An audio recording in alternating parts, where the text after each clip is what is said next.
It's been on national TV. Well, I disrespect you for that. You do? I do. But it's a lot of big public officials going in there. Don't we deserve to know? You took an. I don't know anything about you, and I don't know anything about your film. But if you go in there with an understanding, you violated that understanding by releasing that film, and I don't respect you for that. Really? But we have public officials. I'm sorry. You took an understanding when you went in there that you would not do that film, and did you have an understanding when you went in there? No. Did you crash it? Yes. Yeah, and it has no trespassing signs there too, doesn't it? No, they put them up after. Oh, I'm sorry. I just walked in. I'm sorry, sir. I've been there before. I know what the circumstances are, and I'm sorry you violated the understandings. That was not a gentlemanly thing to do. But what about the ritual? Is the ritual gentlemanly?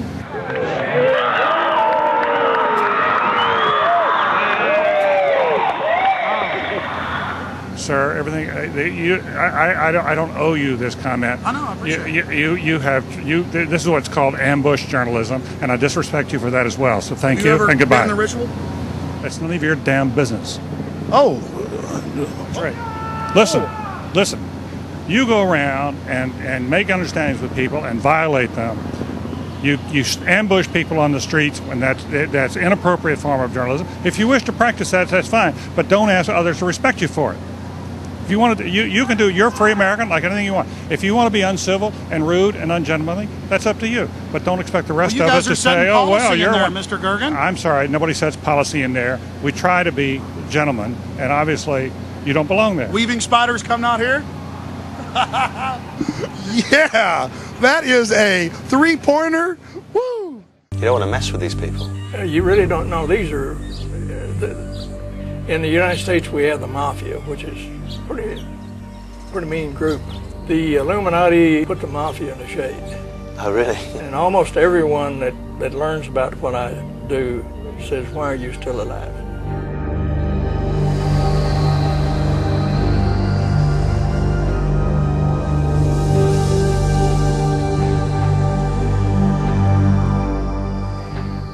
I want the Illuminati and the globalists to know that there are many of us that are willing to sacrifice our lives, that are willing to go to your camps, that are willing to die. I did get threatening phone calls with people calling up with a voice changer. "Mr. Jones, it's time for you to back off." And at that point, 4 guys came up and surrounded me. And they said, "You better back off, you better stop what you're doing." I go, "I'll never stop. You guys are destroying humanity. I mean, it's my instinct to fight against tyranny." And one of them pulled out a little double-edged knife, and the big one of the bigger ones, slugged me right in the nose and broke my nose, and blood began spraying. But I'm not a badass, but I can stick up for myself, especially in a situation like that. All of us can. And so I viciously began attacking them. I know that they have lots of records on me and that they're monitoring me. And how are they doing? Is it electronic? Yes, they have antenna arrays that monitor all electronic signals. If you use right combination of keywords, like if you say dynamite, blow up, kill, assassinate, then these computers will immediately transfer that conversation to a person sitting at a desk. But now I'm told of yet another organization that this most secret of societies has infiltrated. The Bilderbergers. Every year, the Bilderberg Group meets for a few days in 5-star accommodation, amid 10-star security.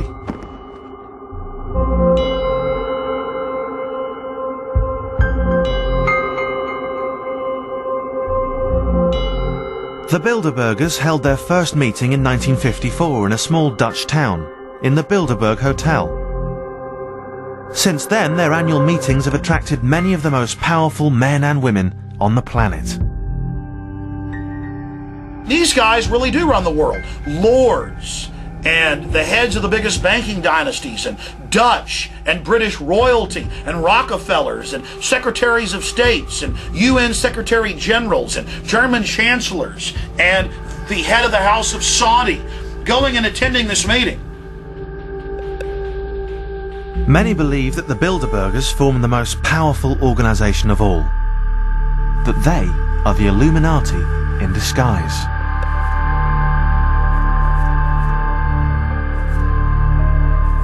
I've come to Washington, D.C., capital of the world's richest and most powerful nation.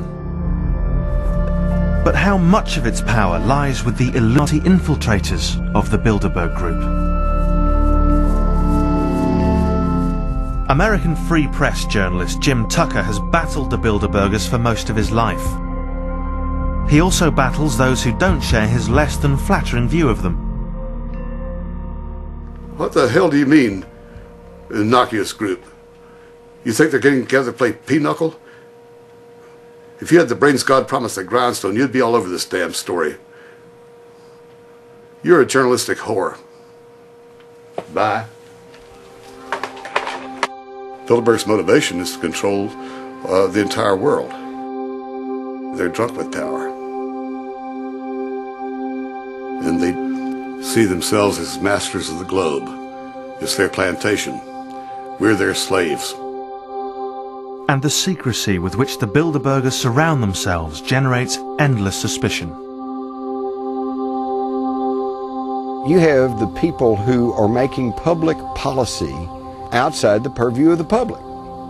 And it really makes a mockery out of the idea of freedom and democracy. A founder member of the Bilderberg Group is one-time Labour Chancellor of the Exchequer, Dennis Healey. What did he have to say about its obsession with secrecy? It wasn't secret, it was private. We didn't want the press there because we wanted people to be able to talk freely. Jim Tucker has tried to infiltrate Bilderberger meetings year after year. But of course every now and then some journalists would find there was a conference and sometimes try to get in, and of course he was thrown out.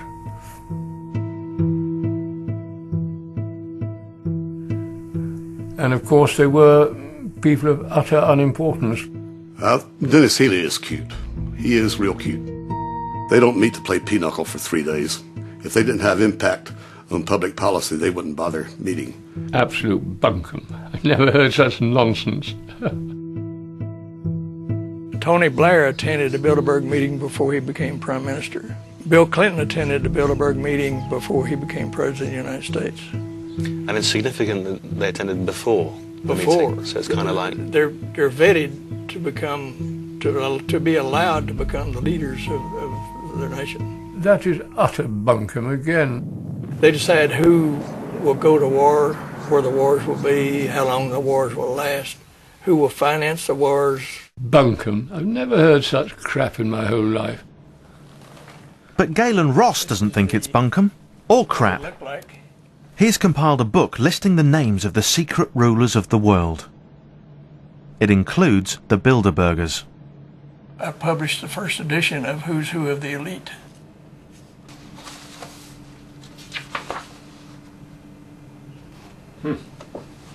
Dennis Healey, Yes, he's in there. absolutely. Interesting. It becomes absolutely obvious that they control everything of significance throughout the entire world. Absolute crap. So how do the Illuminati control the world? Well, it really starts, as I said earlier, in the first Bilderberg meeting where they talked about the creation of the European Union. Since then, Galen tells me, the Illuminati have been busy creating the African Union, the American Union, and lots of other unions as well.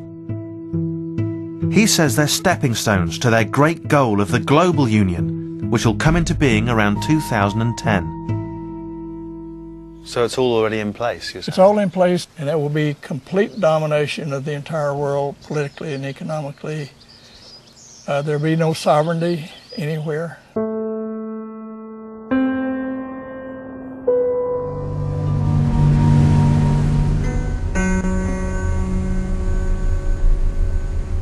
I've been told that this building holds a kind of special significance for the Illuminati, because the Illuminati apparently worship owls, and they say this building looks a bit like an owl.